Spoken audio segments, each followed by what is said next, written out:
apa mau pakai nama ini atau mau pakai nama ibu mau bikin nama baru silakan. Saya ini cuman apa namanya, terpikir saja di pikirannya saya, ide-ide saja ya, kayak kemarin itu di K5A Jamil bersama di tiba-tiba saja tiba-tiba muncul. Nah ini adalah inovasinya dari kelor turun ke hati. Daun kelor menurunkan hipertensi. Kalau saya lihat dari data PISPK ini, memang agak banyak ibu-ibu ya yang hipertensi. Di sini tadi sekitar 40 berapa tadi, 40-an lebih itu tadi. Dari jumlah kakak berapa di sini? 89. Berapa? 89 kakak.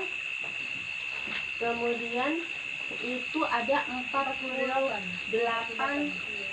Ini kan jumlah kakak ya, berarti belum termasuk orang-orang individunya, berarti ini ibu ya, baru kakaknya saja ya. Itu sudah ada 48 kakak yang hipertensi, jadi memang agak tinggi. Nah ini jadi kita mau buat inovasi ini sebenarnya bukan kalau hipertensi itu tidak bisa disembuhkan, dia hanya dijaga kestabilan tekanan darahnya, jadi tidak sampai naik. Ketika dia naik itu resikonya akan fatal, bisa stroke dan lain sebagainya. Apalagi kalau sudah tingkat tekanannya sangat tinggi, itu bisa mengakibatkan stroke ya. Jadi itu yang dijaga. Itu yang dijaga kenapa harus minum obat rutin. Nah, kalau dari inovasi ini kita membantu apa ya, kayak terapi untuk penderita hipertensi tapi dengan non farmakologi atau dengan herbal. Nah, ini ya latar belakangnya di sini adalah hipertensi adalah termasuk penyakit yang tidak menular. Jadi hipertensi ini tidak menular ya ibu, jadi tidak usah takut. Kemudian peningkatan tekanan darah di atas normal, yaitu di atas 120 sistolik per 80 diastolik ya. Ini di bidang kesehatan yang akan tahu ya. Jadi dengan itunya, tensinya, meskipun pada setiap orang nilainya bervariasi. Kenapa bervariasi? Karena biasa kalau orang misalnya 120 kemudian dia naik 140 berarti sudah pusing. Tapi ada orang biasa 140 dia biasa-biasa saja ya. Jadi belum dikategorikan itu. Kemudian ada di sini menurut WHO itu mencatat 30-50% konsumsi kesehatan dialokasikan untuk ramuan herbal. 30-50%. Jadi hampir setengah daripada penderita hipertensi itu dialokasikan untuk mengkonsumsi yang herbal. Jadi bukan obat-obat yang kimia. Kemudian salah satu tanaman yang telah dikenal secara luas oleh masyarakat untuk menurunkan hipertensi adalah tanaman daun kelor ya. Ini menurut WHO, Organisasi Kesehatan Dunia ya. Jadi kelor bisa menurunkan tekanan darah. Nah, khasiat daun kelor sebagai antihipertensi berhubungan dengan kandungan kalium yang tinggi, yaitu 259 mg per 100 gram daun kelor, sehingga bermanfaat dan aman bagi penderita hipertensi. Jadi daunnya ya. Ini kajian ilmiahnya. Sekarang kita lihat. Nah, berkaitan dengan itu bahwa di Desa Dolom ini banyak ditemui penderita hipertensi. Nah, kemudian dan tanaman kelor merupakan tanaman lokal yang banyak dijumpai di Desa Dolom. Saya tanya dulu ibu-ibu, biasa makan sayur kelor? Biasa ya. Maksudnya tidak ada kan biasa. Kalau saya minta maaf terus terang, dulu saya orang Sunda ibu ya, orang Jawa Barat. Kita namakan sayur kelor ibu. Namakan sayur kelor. Kita dengar kelor saja sudah geli. Nggak tahu kenapa, mungkin budaya, karena budaya. Nah, tapi ketika saya tahu khasiatnya, dan itu ketika saya menikah dengan Pak Sek ini, baru dikenalkan itu dengan sayur kelor. Tadinya cuma dikasih kakaknya, misalnya kakaknya masak, saya disuruh makan. Oh ternyata enak juga gitu. Tapi tadinya pertama saya tidak mau. Kita nggak soal kelor saja kita tidak mau, karena kalau di kita itu biasa kayak daun kelor itu untuk memandikan mayat. Jadi kita tidak, katanya dulu kalau kita makan sayur kelor itu nanti katanya nanti muncul ada kayak jarinya orang, begitu mitos-mitosnya. Jadi orang Jawa dulu itu tidak mau makan sayur kelor, termasuk saya. Nah, ketika saya tahu khasiatnya, sampai orang di luar negeri itu sampai impor kelor, bayangkan. Nah, kita cuma ditangkap sejak tumbuh, kenapa kita tidak memanfaatkan kelor? Itu yang pertama, ya. Di sini banyak sekali. Kemudian jadi saya dengan seiring saya tahu manfaatnya, saya berusaha menjadi sekarang biar cuma dibening, dimasak air, cuma ditaruh air, taruh garam, gula sedikit, sudah saya mau makan itu. Saya mau makan. Dan pertama itu saya sudah tularkan ke orang tua saya. Jadi beliau datang ke Luwuk, "Mama, saya masakkan sayur kelor." Itu, mau dimasak apa? Nanti mama saya masakkan. Pokoknya mama rasa saja. Kalau orang Jawa itu yang kita tahu itu katuk, ya. Daun katuk itu hampir sama dengan daun kelor. Tapi saya tidak tahu kalau di sini ada katuk atau tidak. Daun katuk. Dia tidak tinggi kayak Ya, dia tidak tinggi ke atas. daunnya. Daunnya kayak daun kelor, tapi dia lebih lemas. Lebih lemas begitu dia daunnya. Iya, kalau kelor agak batogeng, agak kalau ditaruh di sayur dia tetap melingkar begitu bentuk daunnya. Nah, jadi itu mereka taunya cuma daun katuk. Daun katuk itu sangat baik untuk ASI, dan ternyata kelor juga baik. Nah, cuman kalau sayur katuk itu dia ada manis, ada kayak rasa manis-manisnya. Ya, enak dia ada. Kalau kelor ini, apalagi kalau yang kelor yang tidak pernah dipetik, daunnya itu biasanya agak ada pekatnya sedikit di leher, tapi begitu sudah dipetik terus ya akan enak. Jadi saya coba, "Mama, saya masakkan kelor." Memang sayur apa itu? Ada saya masak. Jadi saya masak dengan labu siam. Labu siam ini bagus juga Ibu untuk kolesterol. Labu siam, labu Jepang itu. Ya, jadi karena di sini juga banyak, dan saya tahu ibu-ibu juga makan sayur kelor, kenapa kita tidak memanfaatkan tanaman itu daripada kita harus minum obat kimia misalnya. Kemudian di sini, sehingga Dasawisma di Sadolo berinovasi menggunakan pangan lokal daun kelor ini untuk menurunkan tekanan darah pada penderita hipertensi Desa Dolom dengan penanganan menggunakan terapi non farmakologi, jadi yang herbal, non obat. Jadi kita pakai herbal. Nah, ini ada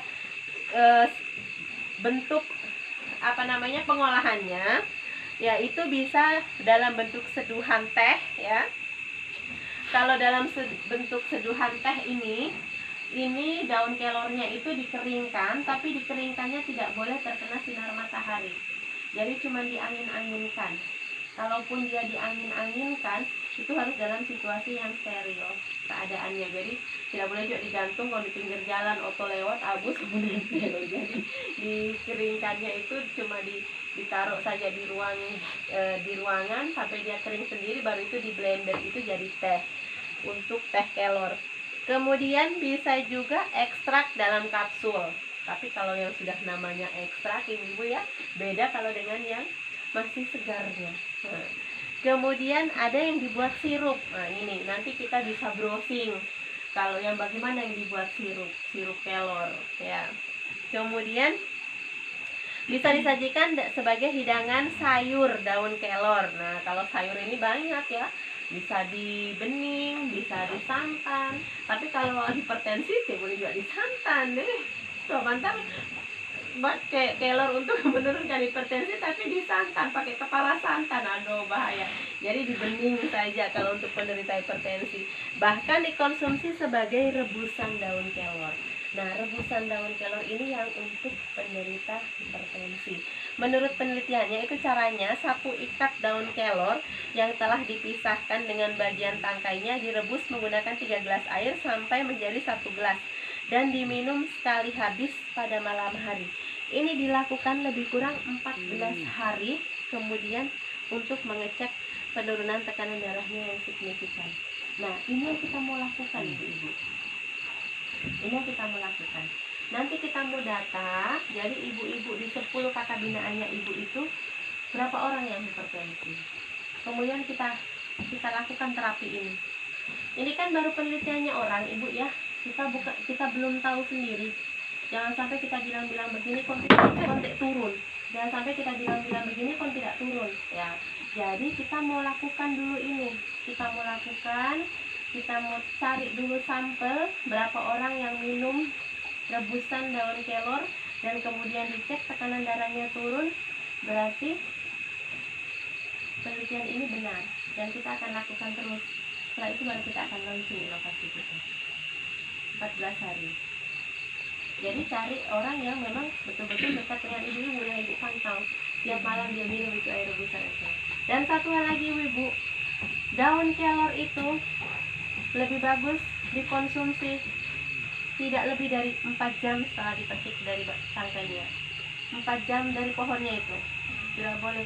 Jadi kalau ibu beli di pasar, lebih baik tak usah, karena kandungannya sudah berkurang. Jadi bagaimana solusinya? Ya kita harus tanam. Lagi ini musim hujan, Pak Kades ya. Nanti tinggal cari bibit batang kelor, ditancap pinggir rumah, belakang rumah, ya. Supaya kalau yang kasih bersemi baru-baru bersemi itu yang bagus, yang masih muda.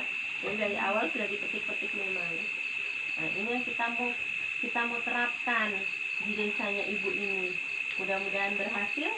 Kita punya satu inovasi yang berkaitan dengan juga kesehatan, yang berkaitan dengan hipertensi, di mana mereka tidak lagi ketergantungan dengan obat, tetapi lebih ke herbal dan tekanan darahnya akan tetap stabil.